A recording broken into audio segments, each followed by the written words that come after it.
Ray Douglas Bradbury was an American author and screenwriter. One of the most celebrated 20th-century American writers, he worked in a variety of modes, including fantasy, science fiction, horror, mystery, and realistic fiction. Bradbury was mainly known for his novel Fahrenheit 451 and his short story collections The Martian, Chronicles and The Illustrated Man. Most of his best-known work is speculative fiction, but he also worked in other genres, such as the coming-of-age novel Dandelion Wine and the fictionalized memoir Green Shadows, White Whale. He also wrote and consulted on screenplays and television scripts, including Moby Dick and It Came from Outer Space. Many of his works were adapted into television and film productions as well as comic books. The New York Times called Bradbury the writer most responsible for bringing modern science fiction into the literary mainstream. Early life. Bradbury was born on August 22, 1920, in Waukegan, Illinois, to Esther Bradbury, a Swedish immigrant, and Leonard Spalding Bradbury, a power and telephone lineman of English ancestry. He was given the middle name, Douglas, after the actor Douglas Fairbanks. Bradbury was surrounded by an extended family during his early childhood and formative years in Waukegan. An aunt read him short stories when he was a child. This period provided foundations for both the author and his stories. In Bradbury's works of fiction, 1920s Waukegan becomes Greentown, Illinois.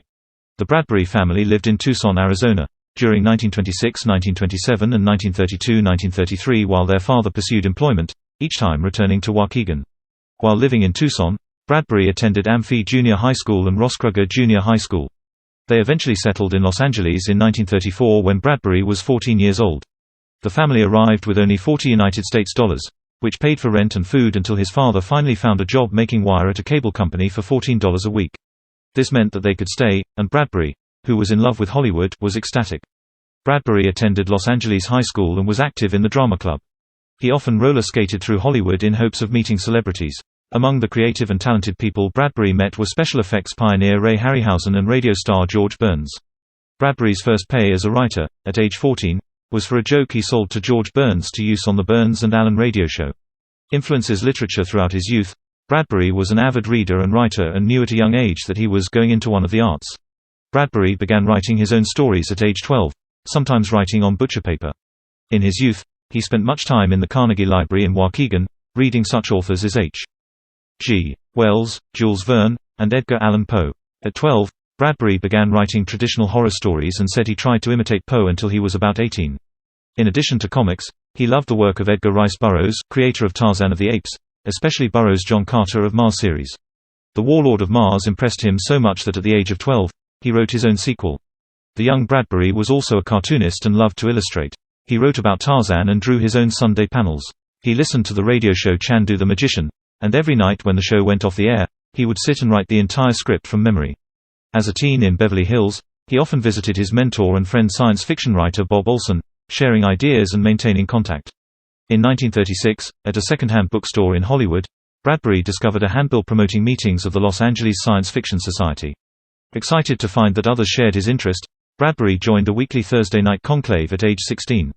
Bradbury cited H.G. Wells and Jules Verne as his primary science fiction influences. Bradbury identified with Verne, saying, "He believes the human being is in a strange situation in a very strange world, and he believes that we can triumph by behaving morally." Bradbury admitted that he stopped reading science fiction books in his 20s and embraced a broad field of literature that included poets Alexander Pope and John Donne. Bradbury had just graduated from high school when he met Robert Heinlein, then 31 years old. Bradbury recalled, "He was well known, and he wrote humanistic science fiction, which influenced me to dare to be human instead of mechanical." In young adulthood Bradbury read stories published in Astounding Science Fiction, and read everything by Robert A. Heinlein, Arthur C. Clarke, and the early writings of Theodore Sturgeon and A. E. Van Vogt. Hollywood. The family lived about 4 blocks from the Fox Uptown Theater on Western Avenue in Los Angeles, the flagship theater for MGM and Fox. There, Bradbury learned how to sneak in and watched previews almost every week. He rollerskated there, as well as all over town, as he put it, hell-bent on getting autographs from glamorous stars. It was glorious. Among stars the young Bradbury was thrilled to encounter were Norma Shearer, Laurel and Hardy, and Ronald Colman. Sometimes, he spent all day in front of Paramount Pictures or Columbia Pictures and then skated to the Brown Derby to watch the stars who came and went for meals. He recounted seeing Cary Grant, Marlene Dietrich, and Mae West, who, he learned, made a regular appearance every Friday night, bodyguard in tow. Bradbury relates the following meeting with Sergei Bondarchuk, director of Soviet epic film series War and Peace. At a Hollywood award ceremony in Bondarchuk's honor, they formed a long queue, and as Bondarchuk was walking along it he recognized several people. "Oh, Mr. Ford. "I like your film." He recognized the director, Greta Garbo, and someone else. "I was standing at the very end of the queue and silently watched this." Bondarchuk shouted to me, "Ray Bradbury, is that you?" He rushed up to me, embraced me, dragged me inside, grabbed a bottle of Stolichnaya, sat down at his table where his closest friends were sitting. All the famous Hollywood directors in the queue were bewildered. They stared at me and asked each other, "Who is this Bradbury?" And, swearing, they left, leaving me alone with Bondarchuk. Career Bradbury's first published story was Holoboshan's Dilemma, which appeared in the January 1938 number of Forrest J. Ackerman's fanzine Imagination. In July 1939, Ackerman and his girlfriend Morojo gave 19-year-old Bradbury the money to head to New York for the first World Science Fiction Convention in New York City, and funded Bradbury's fanzine, titled Futuria Fantasia. Bradbury wrote most of its 4 issues, each limited to under 100 copies.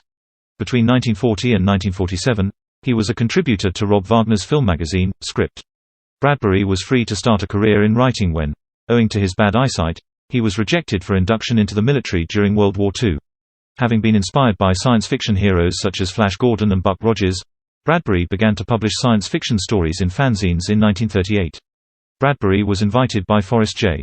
Ackerman to attend the Los Angeles Science Fiction Society, which at the time met at Clifton's Cafeteria in downtown Los Angeles. There he met the writers Robert A. Heinlein, Emil Pettarger, Frederick Brown, Henry Kuttner, Lee Brackett and Jack Williamson. In 1939, Bradbury joined Lorraine Day's Wilshire Players Guild, where for 2 years, he wrote and acted in several plays. They were, as Bradbury later described, so incredibly bad, that he gave up playwriting for 2 decades. Bradbury's first paid piece, Pendulum, written with Henry Hasser, was published in the pulp magazine Super Science Stories in November 1941, for which he earned $15. Bradbury sold his first solo story, The Lake, for $13.75 at 22 and became a full-time writer by 24. His first collection of short stories, Dark Carnival, was published in 1947 by Arkham House, a small press in Sauk City, Wisconsin, owned by writer August Derleth. Reviewing Dark Carnival for the New York Herald Tribune, Will Cuppy proclaimed Bradbury suitable for general consumption, and predicted that he would become a writer of the caliber of British fantasy author John Collier. After a rejection notice from the pulp Weird Tales, Bradbury submitted Homecoming to Mademoiselle, which was spotted by a young editorial assistant named Truman Capote. Capote picked the Bradbury manuscript from a slush pile, which led to its publication. Homecoming won a place in the O.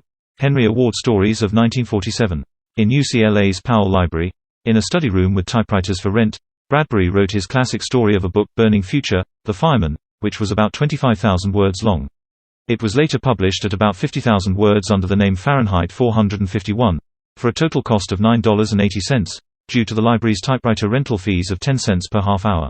A chance encounter in a Los Angeles bookstore with the British expatriate writer Christopher Isherwood gave Bradbury the opportunity to put the Martian Chronicles into the hands of a respected critic. Isherwood's glowing review followed. Writing Bradbury attributed his lifelong habit of writing every day to 2 incidents. The first of these, occurring when he was 3 years old, was his mother's taking him to see Lon Chaney in the 1923 silent film The Hunchback of Notre Dame. The second incident occurred in 1932, when a carnival entertainer, one Mr. Electrico, touched the young man on the nose with an electrified sword, made his hair stand on end, and shouted, "Live forever." Bradbury remarked, "I felt that something strange and wonderful had happened to me because of my encounter with Mr. Electrico. Gave me a future. I began to write, full-time. I have written every single day of my life since that day 69 years ago." At that age, Bradbury first started to do magic, which was his first great love. If he had not discovered writing, he would have become a magician. Bradbury claimed a wide variety of influences, and described discussions he might have with his favorite poets and writers Robert Frost, William Shakespeare, John Steinbeck, Aldous Huxley, and Thomas Wolfe. From Steinbeck, he said he learned how to write objectively and yet insert all of the insights without too much extra comment. He studied Eudora Welty for her remarkable ability to give you atmosphere, character, and motion in a single line. Bradbury's favorite writers growing up included Catherine Ann Porter, Edith Wharton, and Jessamine West. Bradbury was once described as a Midwest surrealist, and is often labeled a science fiction writer, which he described as the art of the possible. Bradbury resisted that categorization, however. "First of all, I don't write science fiction. I've only done one science fiction book, and that's Fahrenheit 451, based on reality. Science fiction is a depiction of the real. Fantasy is a depiction of the unreal. So Martian Chronicles is not science fiction, it's fantasy. It couldn't happen, you see. That's the reason it's going to be around a long time. Because it's a Greek myth, and myths have staying power." Bradbury recounted when he came into his own as a writer, the afternoon he wrote a short story about his first encounter with death.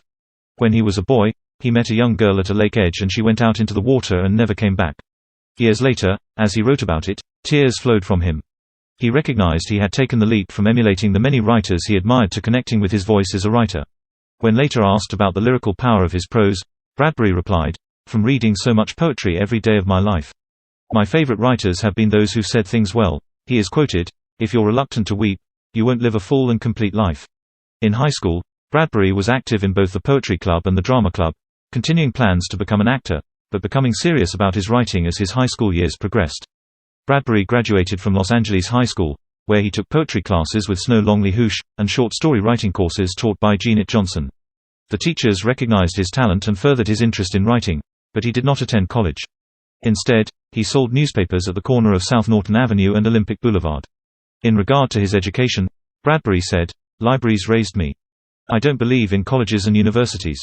I believe in libraries because most students don't have any money. When I graduated from high school, it was during the Depression and we had no money. I couldn't go to college, so I went to the library 3 days a week for 10 years. He told the Paris Review, "You can't learn to write in college. It's a very bad place for writers because the teachers always think they know more than you do, and they don't." Bradbury described his inspiration as, "My stories run up and bite me in the leg. I respond by writing them down, everything that goes on during the bite. When I finish, the idea lets go and runs off." Greentown, a reinvention of Waukegan. Greentown is a symbol of safety and home, which is often juxtaposed as a contrasting backdrop to tales of fantasy or menace. It serves as the setting of his semi-autobiographical classics Dandelion Wine, Something Wicked This Way Comes, and Farewell Summer, as well as in many of his short stories. In Greentown, Bradbury's favorite uncle sprouts wings, traveling carnivals conceal supernatural powers, and his grandparents provide room and board to Charles Dickens. Perhaps the most definitive usage of the pseudonym for his hometown, in Summer Morning, Summer Night, a collection of short stories and vignettes exclusively about Greentown, Bradbury returns to the signature locale as a look back at the rapidly disappearing small-town world of the American heartland, which was the foundation of his roots. Cultural contributions. Bradbury wrote many short essays on the culture and the arts, attracting the attention of critics in this field, but he used his fiction to explore and criticize his culture and society. Bradbury observed, for example, that Fahrenheit 451 touches on the alienation of people by media. In writing the short novel Fahrenheit 451, I thought I was describing a world that might evolve in 4 or 5 decades. But only a few weeks ago, in Beverly Hills one night, a husband and wife passed me, walking their dog. I stood staring after them, absolutely stunned. The woman held in one hand a small cigarette package-sized radio, its antenna quivering. From this sprang tiny copper wires which ended in a dainty comb plugged into her right ear. There she was, oblivious to man and dog, listening to far winds and whispers and soap opera cries, sleepwalking, helped up and down curbs by a husband who might just as well not have been there. This was not fiction. Bradbury stated that the novel worked as a critique of the later development of political correctness. How does the story of Fahrenheit 451 stand up in 1994? RB. It works even better because we have political correctness now. Political correctness is the real enemy these days. The black groups want to control our thinking and you can't say certain things. The homosexual groups don't want you to criticize them. It's thought control and freedom of speech control. In a 1982 essay, he wrote, "People ask me to predict the future, when all I want to do is prevent it." This intent had been expressed earlier by other authors, who sometimes attributed it to him. On May 24, 1956, Bradbury appeared on television in Hollywood on the popular quiz show You Bet Your Life hosted by Groucho Marx. During his introductory comments and on-air banter with Marx, Bradbury briefly discussed some of his books and other works, including giving an overview of The Veldt, his short story published 6 years earlier in the Saturday Evening Post under the title, The World the Children Made. Bradbury was a consultant for the American Pavilion at the 1964 New York World's Fair and wrote the narration script for the American Journey attraction housed there. He also worked on the original exhibit housed in Epcot's Spaceship Earth Geosphere at Walt Disney World. Bradbury concentrated on detective fiction in the 1980s. In the latter half of the 1980s and early 1990s, he also hosted the Ray Bradbury Theatre, a televised anthology series based on his short stories. Bradbury was a strong supporter of public library systems, raising money to prevent the closure of several libraries in California facing budgetary cuts. He said, "Libraries raised me and shunned colleges and universities," comparing his own lack of funds during the Depression with poor contemporary students. His opinion varied on modern technology. In 1985, Bradbury wrote, "I see nothing but good coming from computers. When they first appeared on the scene, people were saying, 'Oh my God, I'm so afraid. I hate people like that. I call them the Neo-Luddites, and, in a sense, are simply books. Books are all over the place, and computers will be, too.'" He resisted the conversion of his work into ebooks, saying in 2010, "We have too many cell phones." We've got too many internets. We have got to get rid of those machines. We have too many machines now. When the publishing rights for Fahrenheit 451 came up for renewal in December 2011, Bradbury permitted its publication in electronic form provided that the publisher, Simon & Schuster, allowed the e-book to be digitally downloaded by any library patron. The title remains the only book in the Simon & Schuster catalog where this is possible. Several comic book writers have adapted Bradbury's stories. Particularly noted among these were EC Comics' line of horror and science fiction comics. Initially, the writers plagiarized his stories, but a diplomatic letter from Bradbury about it led to the company paying him and negotiating properly licensed adaptations of his work. The comics featuring Bradbury's stories included Tales from the Crypt, Weird Science, Weird Fantasy, Crime Suspense, and Haunt of Fear. Bradbury remained an enthusiastic playwright all his life, leaving a rich theatrical legacy, as well as literary. Bradbury headed the Pandemonium Theatre Company in Los Angeles for many years and had a 5-year relationship with the Fremont Center Theatre in South Pasadena. Bradbury is featured prominently in 2 documentaries related to his classic 1950s to 1960s era, Jason V. Brock's Charles Beaumont, The Life of Twilight Zone's Magic Man, which details his troubles with Rod Serling, and his friendships with writers Charles Beaumont, George Clayton Johnson, and most especially his dear friend William F. Nolan, as well as Brock's The Acker Monster Chronicles, which delves into the life of former Bradbury agent, close friend, mega fan, and famous monsters of Filmland editor Forrest J. Ackerman.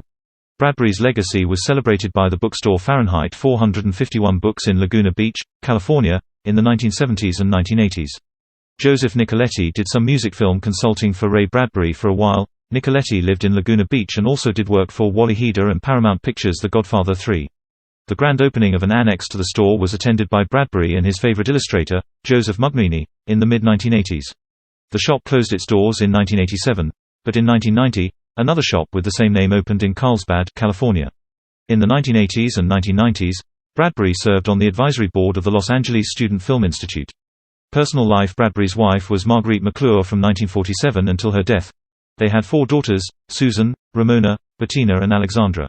Bradbury never obtained a driver's license, but relied on public transportation or his bicycle. He lived at home until he was 27 and married.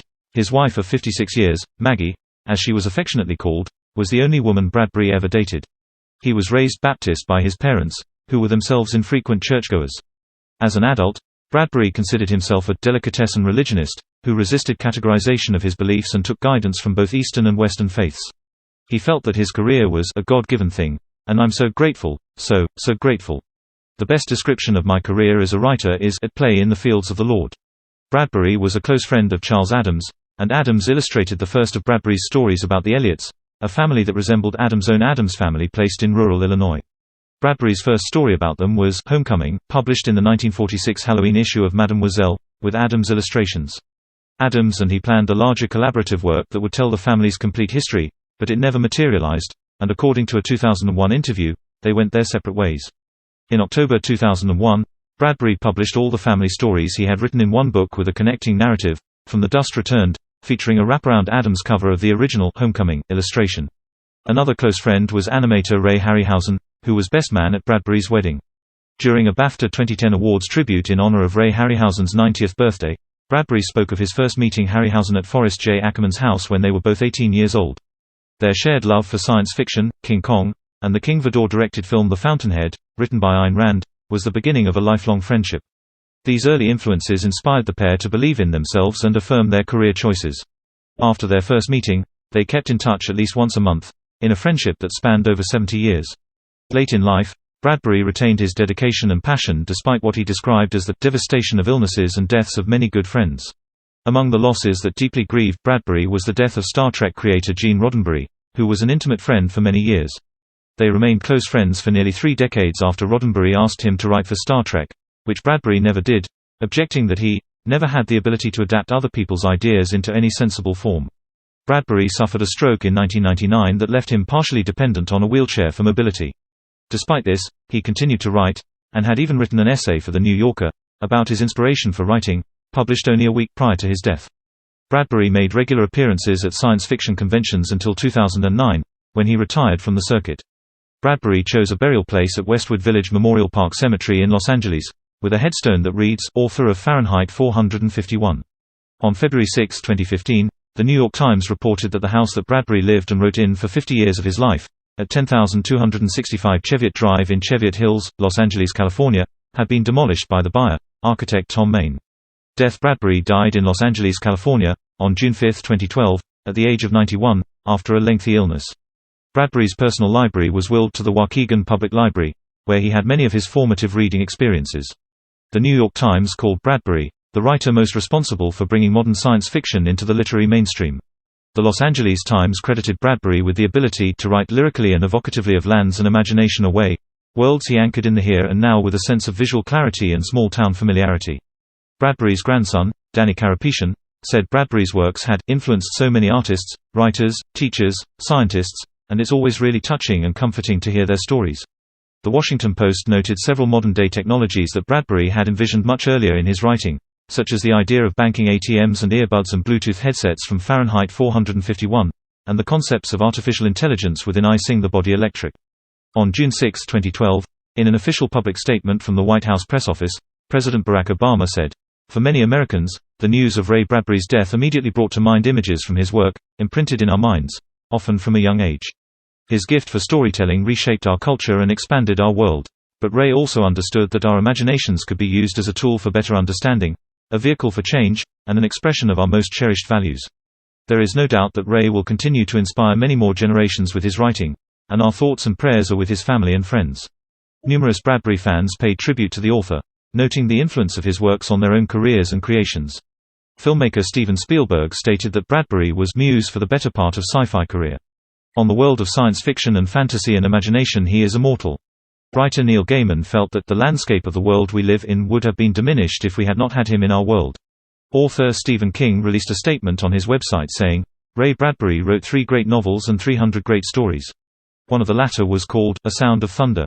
The sound I hear today is the thunder of a giant's footsteps fading away. But the novels and stories remain, in all their resonance and strange beauty." Bibliography. Bradbury authored more than 27 novels and story collections, which included many of his 600 short stories. More than 8 million copies of his works, published in over 36 languages, have been sold around the world. First novel in 1949, Bradbury and his wife were expecting their first child. He took a Greyhound bus to New York and checked into a room at the YMCA for 50 cents a night. He took his short stories to a dozen publishers, but no one wanted them. Just before getting ready to go home, Bradbury had dinner with an editor at Doubleday. When Bradbury recounted that everyone wanted a novel and he did not have one, the editor, coincidentally named Walter Bradbury, asked if the short stories might be tied together into a book-length collection. The title was the editor's idea. He suggested, "You could call it the Martian Chronicles." Bradbury liked the idea and recalled making notes in 1944 to do a book set on Mars. That evening, he stayed up all night at the YMCA and typed out an outline. He took it to the Doubleday editor the next morning, who read it and wrote Bradbury a check for $750. When Bradbury returned to Los Angeles, he connected all the short stories that became the Martian Chronicles. Intended first novel, what was later issued as a collection of stories and vignettes, Summer Morning, Summer Night, started out to be Bradbury's first true novel. The core of the work was Bradbury's witnessing of the American small-town life in the American heartland. In the winter of 1955–56, after a consultation with his Doubleday editor, Bradbury deferred publication of a novel based on Greentown, the pseudonym for his hometown. Instead, he extracted 17 stories and, with 3 other Greentown tales, bridged them into his 1957 book Dandelion Wine. Later, in 2006, Bradbury published the original novel remaining after the extraction, and retitled it Farewell Summer. These 2 titles show what stories and episodes Bradbury decided to retain as he created the 2 books out of one. The most significant of the remaining unpublished stories, scenes, and fragments were published under the originally intended name for the novel, Summer Morning, Summer Night, in 2007. Adaptations to other media from 1950 to 1954, 31 of Bradbury's stories were adapted by Al Feldstein for EC Comics and 16 of these were collected in the paperbacks, The Autumn People and Tomorrow Midnight, both published by Ballantine Books with cover illustrations by Frank Frazetta. Also in the early 1950s, adaptations of Bradbury's stories were televised in several anthology shows, including Tales of Tomorrow, Lights Out, Out There, Suspense, CBS Television Workshop, Jane Wyman's Fireside Theatre, Star Tonight, Windows and Alfred Hitchcock Presents. The Merry-Go-Round, a half-hour film adaptation of Bradbury's The Black Ferris, praised by Variety, was shown on Starlight Summer Theatre in 1954 and NBC's Sneak Preview in 1956. During that same period, several stories were adapted for radio drama, notably on the science fiction anthologies Dimension X and its successor X-1. Producer William Allen first brought Bradbury to movie theaters in 1953 with It Came from Outer Space, a Harry Essex screenplay developed from Bradbury's screen treatment Atomic Monster. 3 weeks later came the release of Eugene Lauret's The Beast from 20,000 Fathoms, which featured one scene based on Bradbury's The Fog Horn, about a sea monster mistaking the sound of a foghorn for the mating cry of a female. Bradbury's close friend Ray Harryhausen produced the stop-motion animation of the creature. Bradbury later returned the favor by writing a short story, Tyrannosaurus Rex, about a stop-motion animator who strongly resembled Harryhausen. Over the next 50 years, more than 35 features, shorts, and TV movies were based on Bradbury's stories or screenplays. Bradbury was hired in 1953 by director John Huston to work on the screenplay for his film version of Melville's Moby Dick, which stars Gregory Peck as Captain Ahab, Richard Basehart as Ishmael, and Orson Welles as Father Mapple. A significant result of the film was Bradbury's book Green Shadows, White Whale, a semi-fictionalized account of the making of the film, including Bradbury's dealings with Huston and his time in Ireland, where exterior scenes that were set in New Bedford, Massachusetts, were filmed. Bradbury's short story I Sing the Body Electric was adapted for the 100th episode of The Twilight Zone. The episode was first aired on May 18, 1962. Bradbury and director Charles Rome Smith co-founded the Pandemonium Theatre Company in 1964. Its first production was The World of Ray Bradbury, consisting of one-act adaptations of The Pedestrian, The Veldt, and To the Chicago Abyss. It ran for 4 months at the Coronet Theatre in Los Angeles. An off-Broadway production was presented in October 1965. Another Pandemonium Theatre Company production was mounted at the Coronet Theatre in 1965, again presenting adaptations of 3 Bradbury short stories, The Wonderful Ice Cream Suit, The Day It Rained Forever, and Device Out of Time. The original cast for this production featured Booth Coleman, Joby Baker, Frederick Villani, Arnold Lessing, Eddie Sallier, Keith Taylor, Richard Bull, Gene Otis Shane, Henry T. Delgado, F. Murray Abraham, Ann Lewes, and Len Lesser. The director, again, was Charles Rome Smith. Oscar Werner and Julie Christie starred in Fahrenheit 451, an adaptation of Bradbury's novel directed by François Truffaut. In 1966, Bradbury helped Lynn Garrison create Avian, a specialist aviation magazine. For the first issue, Bradbury wrote a poem, Planes That Land on Grass. In 1969, The Illustrated Man was brought to the big screen, starring Rod Steiger, Claire Bloom, and Robert Drivers. Containing the prologue and 3 short stories from the book, the film received mediocre reviews. The same year, Bradbury approached composer Jerry Goldsmith, who had worked with Bradbury in dramatic radio of the 1950s and later scored the film version, to compose a cantata Christus Apollo based on Bradbury's text. The work premiered in late 1969, with the California Chamber Symphony performing with narrator Charlton Heston at UCLA. In 1972, The Screaming Woman was adapted as an ABC Movie of the Week starring Olivia de Havilland. The Martian Chronicles became a 3-part TV miniseries starring Rock Hudson, which was first broadcast by NBC in 1980. Bradbury found the miniseries just boring. The 1982 television movie The Electric Grandmother was based on Bradbury's short story, I Sing the Body Electric. The 1983 horror film Something Wicked This Way Comes, starring Jason Robards and Jonathan Pryce, is based on the Bradbury novel of the same name. In 1984, Michael McDonough of Brigham Young University produced Bradbury 13, a series of 13 audio adaptations of famous stories from Bradbury, in conjunction with National Public Radio. The full cast dramatizations featured adaptations of The Ravine, Night Call, Collect, The Veldt, There Was an Old Woman, Kaleidoscope, Dark They Were, and Golden-Eyed, The Screaming Woman, A Sound of Thunder, The Man, The Wind, The Fox and the Forest, Here There Be Tigers, and The Happiness Machine. Voiceover actor Paul Frees provided narration, while Bradbury was responsible for the opening voiceover. Greg Hansen and Roger Hoffman scored the episodes. The series won a Peabody Award and 2 Gold Cindy Awards and was released on CD on May 1, 2010. The series began airing on BBC Radio 4 Extra on June 12, 2011. From 1985 to 1992, Bradbury hosted a syndicated anthology television series, The Ray Bradbury Theatre, for which he adapted 65 of his stories. Each episode began with a shot of Bradbury in his office, gazing over mementos of his life, which he states are used to spark ideas for stories. During the first 2 seasons, Bradbury also provided additional voiceover narration specific to the featured story and appeared on screen. Deeply respected in the USSR, Bradbury's fiction has been adapted into 5 episodes of the Soviet science fiction TV series This Fantastic World, which adapted the story's film version of I Sing the Body Electric, Fahrenheit 451, A Piece of Wood, To the Chicago Abyss, and Forever and the Earth. In 1984, a cartoon adaptation of There Will Come Soft Rains came out by Uzbek director Nazim Tayaladziev. He made a film adaptation of The Veldt in 1987. In 1989, a cartoon adaptation of Here There Be Tigers, by director Vladimir Samsonov came out. Bradbury wrote and narrated the 1993 animated television version of The Halloween Tree, based on his 1972 novel. The 1998 film The Wonderful Ice Cream Suit, released by Touchstone Pictures, was written by Bradbury. It was based on his story, The Magic White Suit, originally published in the Saturday Evening Post in 1957. The story had also previously been adapted as a play, a musical, and a 1958 television version. In 2002, Bradbury's own Pandemonium Theatre Company production of Fahrenheit 451 at Burbank's Falcon Theatre combined live acting with projected digital animation by the Pixel Pups. In 1984, Tellarium released a game for Commodore 64 based on Fahrenheit 451. In 2005, the film A Sound of Thunder was released, loosely based upon the short story of the same name. The film The Butterfly Effect revolves around the same theory as A Sound of Thunder and contains many references to its inspiration.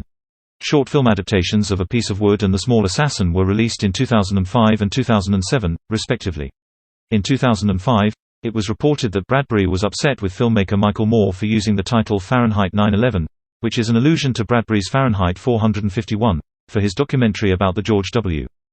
Bush administration. Bradbury expressed displeasure with Moore's use of the title, but stated that his resentment was not politically motivated, though Bradbury was conservative-leaning politically. Bradbury asserted that he did not want any of the money made by the movie, nor did he believe that he deserved it. He pressured Moore to change the name, but to no avail. Moore called Bradbury 2 weeks before the film's release to apologize, saying that the film's marketing had been set in motion a long time ago and it was too late to change the title.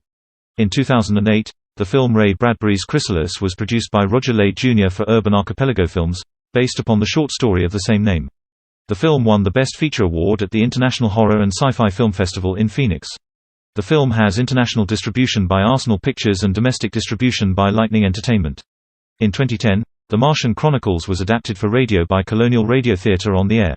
Bradbury's works and approach to writing are documented in Terry Sanders' film Ray Bradbury, Story of a Writer.